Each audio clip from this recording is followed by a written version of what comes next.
इडली तर तुम्ही खूप वेळा खाल्ला असाल, पण अशा प्रकारे पालक आणि ज्वारीच्या पिठाची एकदम पौष्टिक आणि खमंग अशी जे नाश्त्यासाठी, डब्यासाठी एकदम परफेक्ट अशी रेसिपी, त्याच्यामुळे व्हिडिओ शेवटपर्यंत नक्की बघा. नमस्कार, टेस्ट आणि बेस्टमध्ये तुम्हा सर्वांचं स्वागत आहे. चला तर मग या ज्वारीच्या पिठाच्या इडलीला सुरुवात करूया. सर्वात आधी एक पातेल्यामध्ये 1 ग्लास पाणी ॲड करायचं आहे. गॅस मीडियमवरती ठेवला आहे. अर्धी पेंडी पालक स्वच्छ धुवून, निवडून आणि त्याच्यानंतर थोडंसं बारीक चिरून घेतलं आहे. तुम्हाला हवा असेल तर डायरेक्ट बारीक करताना वापरलात तरी चालेल किंवा न शिजवता बारीक चिरून घेतलात तरी चालेल. पण मी इथं एक 2 ते 3 मिनटं हे पालक शिजवून घेते. तर अशा प्रकारे थोडंसं ह्याचा कलर चेंज होईपर्यंत आणि साईज कमी होईपर्यंत एक 2 ते 3 मिनटं ही पालक शिजवून घेतली. तर आता गॅस बंद करूया आणि आपण एक थोडंसं थंड होण्यासाठी साईडला ठेवूया. एक मिक्सरचं जार घेतलं आहे. याच्यामध्ये 1.5 वाटी मी इथं ज्वारीचं पीठ घेते. तुम्ही तुमच्या अंदाजाने कमी जास्त तुम्हाला जेवढे इडली करायचं आहे तेवढ्याचा वापर करू शकता. 6 चमचे म्हणजे 30 ग्रॅमचा हा कप आहे. त्या कपाने 1 वाटी रवा घेतलेला आहे.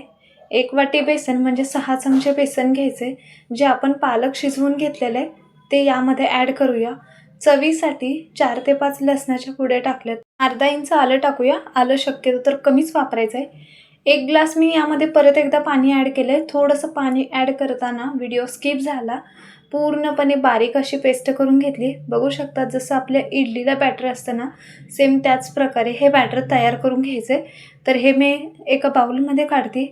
याच्यामध्ये चवीपुरतं म्हणजे 1 चमचा मीठ, 1 चमचा लाल तिखट ॲड करते, अर्धा चमचा हळद टाकूया.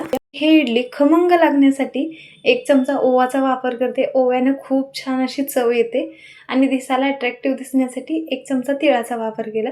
तर हे सर्व मिक्स करून घेऊया. जे काही साहित्य लागतं खाली डिस्क्रिप्शन बॉक्समध्ये पण देते, नक्की चेक करा म्हणजे रेसिपी करताना इझी जाईल. मिक्स करून झाल्यावर सगळ्यात एंडला अर्धा चमचा मी तर सोडा टाकला आहे. सोड्याने इडली चांगल्या प्रकारे फुगतात म्हणून सोडा वापरायचा आहे. तर आता इडली स्टँड ठेवलं आहे. याच्यामध्ये 2 ग्लास पाणी ॲड केलं आहे. अर्धा लिंबू पिळून टाकलं आहे म्हणजे भांडं काळपट होणार नाही. पाण्याला उकळी येते तोपर्यंत जे आपले इडली पात्र आहेत त्याला अशा प्रकारे तेल लावून घ्यायचं आहे म्हणजे इडली खाली चिटकणार नाही आहेत. आता जे बॅटर आहे यामधलं फक्त एक पळी मी इथं बॅटर यामध्ये ॲड करते. व्हिडिओ जर आवडत असतील तर नक्की चॅनलला पण सबस्क्राईब करा म्हणजे मी जेव्हा पण व्हिडिओ अपलोड करेल लगेचच तुम्हाला त्याची नोटिफिकेशन पण मिळून जाईल. तर इथं एक पळी करून मी अशा प्रकारे सर्व बॅटर ॲड करते. तर आता आपण हे इडली स्टीम करण्यासाठी ठेवून देऊया. गॅस आपल्याला स्टार्टिंगला एक 2 ते 3 मिनटं मीडियमवरती करायचं आहे आणि त्याच्यानंतरनं एक 10 मिनटं तरी गॅस बारीकवरती करायचं आहे, पूर्ण बारीकवरती आणि साधारणतः एक 12 ते 13 मिनटं हे इडली चांगल्या प्रकारे वाफवून घ्यायचं आहे. तर इडली वाफवून थंड करून घेतल्यात. भांडं जे आहे ते साईडला घेतले. तुम्ही गरम असताना काढलात तर हे इडली तुटू शकतात. त्याच्यामुळे थोडंसं थंड होऊ द्यायचं आहे, अगदी थोडंसं, आणि त्याच्यानंतरनं काढून घ्यायचं आहे. तर बघू शकता पौष्टिक झटपट असे आपले हे पालक आणि ज्वारीच्या पिठाची इडली तयार आहेत. व्हिडिओ कसा वाटला ते नक्की कमेंट बॉक्समध्ये सांगा.